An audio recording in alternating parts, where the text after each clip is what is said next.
Assalamualaikum warahmatullahi wabarakatuh. Waalaikumsalam warahmatullahi wabarakatuh. Selamat pagi anak-anak. Pagi Bu. Ayo ketua kelasnya disiapin dulu. Marilah kawan-kawan, sebelum kita belajar, kita berdoa menurut agama dan kepercayaan masing-masing. Berdoa mulai.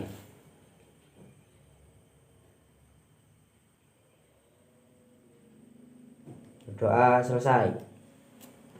Gimana kabarnya? Baik Bu. Jadi siapa nih yang belum bisa hadir pada hari ini? Nihil ya? Ya. Bu absen dulu ya. Ya. Ahmad Hairani, Hadir. Rifai, Hadir. Bima, Hadir. Nando. Hadir. Jadi hadir semua ya. Ya Bu. Ada yang masih ingat materi yang kemarin itu apa? Enggak. Jadi materi yang kemarin itu tentang perkembangan ilmu pengetahuan di Daulah Abbasiyah atau dinasti Abbasiyah.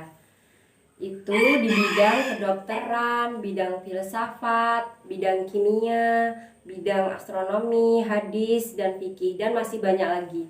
Nah, selanjutnya Ibu akan menyampaikan materi tentang masa keemasan Daulah Abbasiyah. Ada yang pernah mendengar?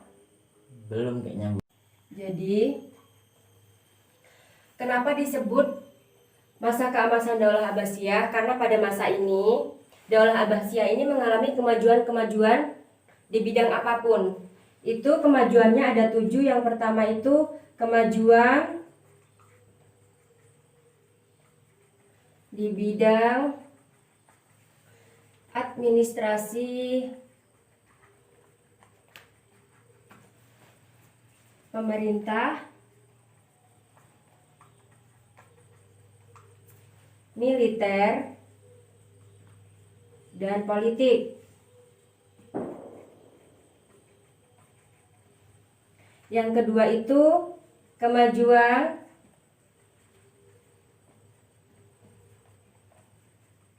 di bidang sosial, ekonomi, dan budaya. Yang ketiga itu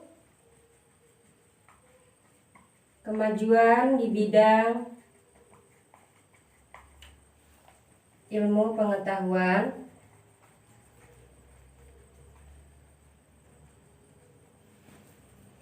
yang keempat kemajuan di bidang seni musik, yang kelima kemajuan di bidang arsitektur. Apakah tulisan Ibu jelas? Jelas Bu. Yang keenam kemajuan di bidang sastra, dan yang terakhir itu kemajuan di bidang perpustakaan. Jadi yang pertama tadi yaitu kemajuan di bidang administrasi pemerintahan militer. Nah, agar semua kebijakan berjalan dengan lancar, kekhalifahan Daulah Abbasiyah ini memperbarui administrasi pemerintahan dan militer. Nah, yang bertugas itu yaitu Khalifah Al-Mansur. Nah, beliau melakukan perbaikan administrasi guna meningkatkan pelayanan publik melalui lintas sektor dan sistem koordinasi. Nah, yang kedua itu yang bertugas yaitu Khalifah Al-Mahdi, yang mana beliau membuat dewan kearsipan yang menangani surat menyurat dan ketetapan kekhalifahan. Nah, yang selanjutnya kemajuan di bidang politik. Jadi pada masa dinasti Abbasiyah ini bidang politik membagi 5 periode. Yang pertama itu periode Persia, yang mana terjadi pada tahun 132 sampai 656 Hijriah. Nah, ini yang disebut dengan The Golden Age of Islam, yang mana pada periode ini mengalami puncak keemasan. Nah, yang kedua itu pengaruh Turki pertama, yaitu terjadi pada tahun 232 sampai 334 Hijriah. Yang ketiga itu pengaruh Persia kedua, yaitu terjadi pada tahun 334 sampai 467 Hijriah. Nah, yang keempat pengaruh Turki kedua, yaitu tahun 467 sampai 555 Hijriah. Dan yang terakhir itu tanpa pengaruh atau bebas dari negara lain. Nah, terjadi pada tahun 555 sampai 656 Hijriah. Selanjutnya, kemajuan di bidang sosial, ekonomi, dan budaya.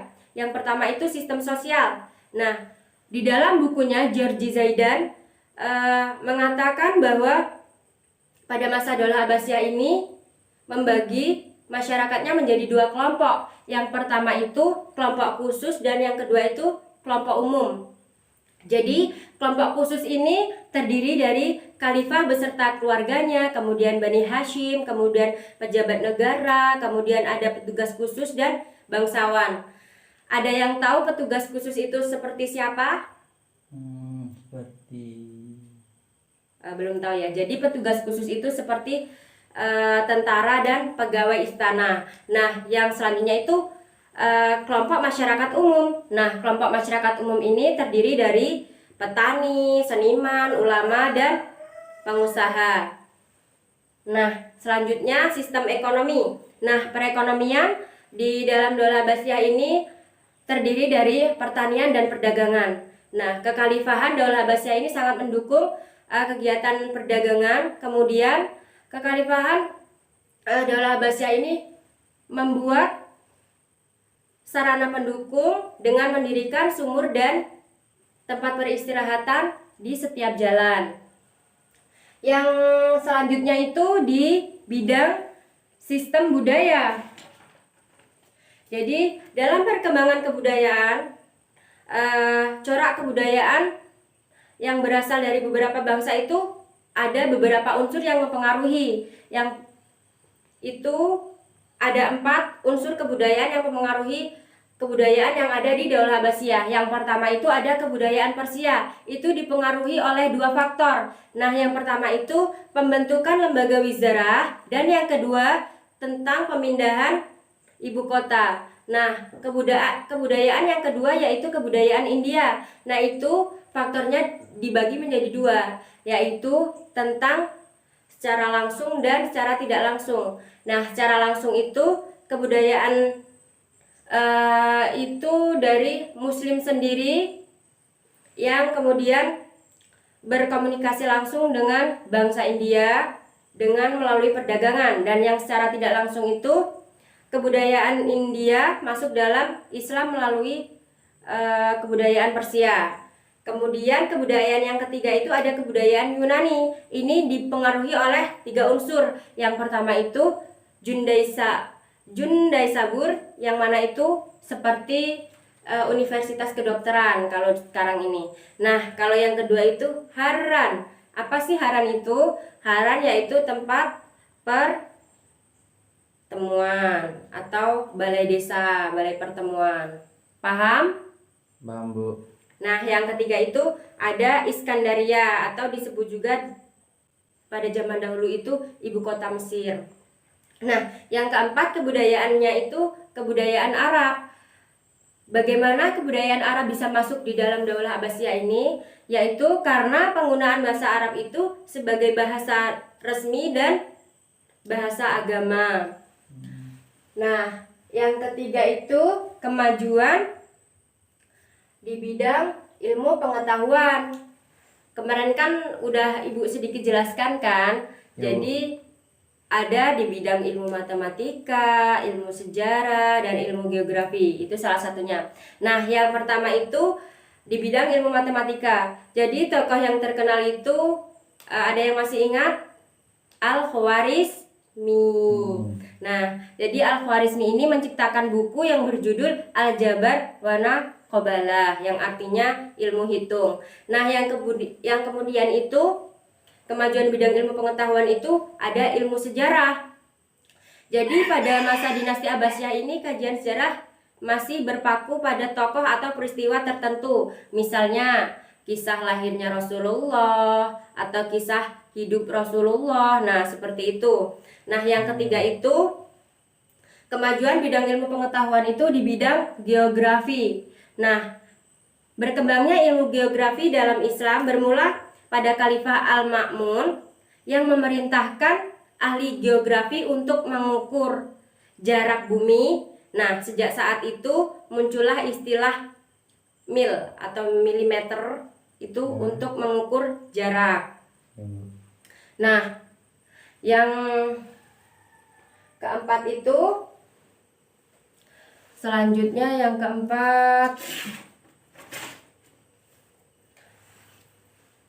ada kemajuan bidang seni musik. Nah, jadi seni musik ini sangat berkembang pesat pada keemasan dinasti Abbasiyah karena hal-hal ini tidak lepas dari gencarnya penerjemahan risalah musik dari bahasa Yunani ke bahasa Arab. Nah, tokoh-tokohnya itu seperti Khalid bin Ahmad, Ishaq bin Ibrahim, nah dan masih banyak lagi.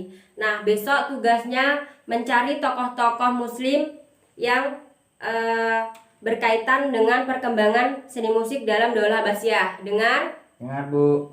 Nah, yang kelima itu kemajuan di bidang arsitektur. Nah, kemajuan di bidang arsitektur ini terbagi menjadi dua, yaitu di bangunan masjid dan di bangunan kota. Nah, yang pertama itu di bangunan masjid. Nah, yang pertama ada Masjid Samara. Ada yang tahu Masjid Samara itu di mana?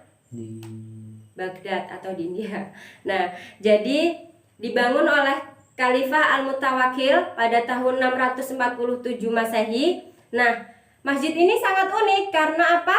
Karena masjid ini memiliki menara setinggi 52 meter. Nah, terbuat dari batu bata biasa, bukan dari beton-beton tetapi dari batu bata. Nah, selanjutnya bangunan masjid yang kedua itu Masjid Ibnu Tulun. Kenapa disebut Masjid Ibnu Tulun? Karena yang mendirikan itu Ibnu Tulun. Nama lengkapnya yaitu Ahmad Ibnu Tulun, yaitu pada tahun 876 Masehi. Masjid ini sangat unik karena apa? Masjid ini sangat besar dan terbesar ketiga di Mesir. Kemudian yang kedua itu kemajuan seni bangunan dan arsitektur. Yang kedua itu di bangunan kota. Yang pertama ada Baghdad, itu desain kotanya berbentuk lingkaran dengan istana setinggi 39 meter. Yang kedua itu di Samara. Jadi istananya itu sangat terkenal karena bentuk keindahannya.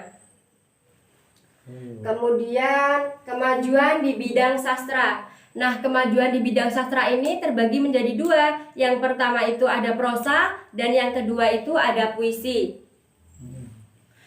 Jadi pada masa Daulah Abbasiyah ini ada perkembangan menarik dalam prosa.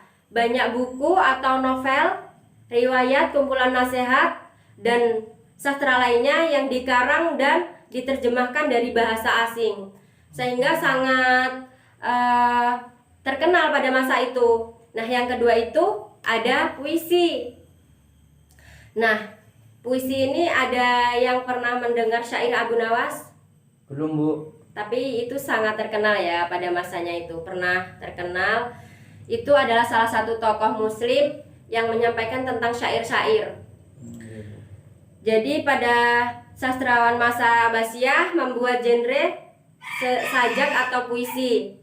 Nah, yang mengkombinasikan dengan sesuatu yang bukan berasal dari tradisi Arab. Salah satu penyairnya yaitu tadi syair Abu Nawas. Dan yang terakhir yaitu kemajuan di bidang perpustakaan, Bu. Atau di bidang pendidikan dan perpustakaan. Yang pertama itu di bidang pendidikan. Pada masa Abbasiyah yang disebut lembaga pendidikan dasar atau sekarang ini sekolah dasar SD itu disebut khutab. Nah, merupakan bagian terpadu dengan masjid. Nah, untuk pendidikan lanjutan ke Bait Al-Hikmah.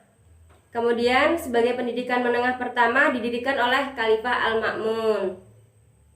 Terus yang kedua itu ada di kemajuan di bidang perpustakaan sendiri. Jadi masjid selain untuk beribadah atau pusat pendidikan juga digunakan sebagai tempat menyimpan buku. Nah, karenanya masjid pada saat itu memiliki khazanah buku-buku keagamaan yang sangat kaya. Jadi pada zaman dahulu itu masjid itu tidak hanya digunakan untuk sholat saja ya, tetapi untuk menyimpan buku atau mengadakan kajian, atau sekarang ini ada kegiatan yasinan-yasinan seperti itu. Oh iya Bu. Baik, mungkin itu saja yang dapat Ibu sampaikan. Jadi tugasnya jangan lupa yang pertama tadi merangkum tokoh-tokoh yang berkaitan dengan Daulah Abbasiyah ini. Terus yang kedua merangkum tentang The Golden Age of Islam atau masa keemasan atau puncak kejayaan Islam di dalam periode Persia. Baik, mungkin itu saja yang dapat Ibu sampaikan. Ibu akhiri, wassalamualaikum warahmatullahi wabarakatuh. Waalaikumsalam warahmatullahi wabarakatuh.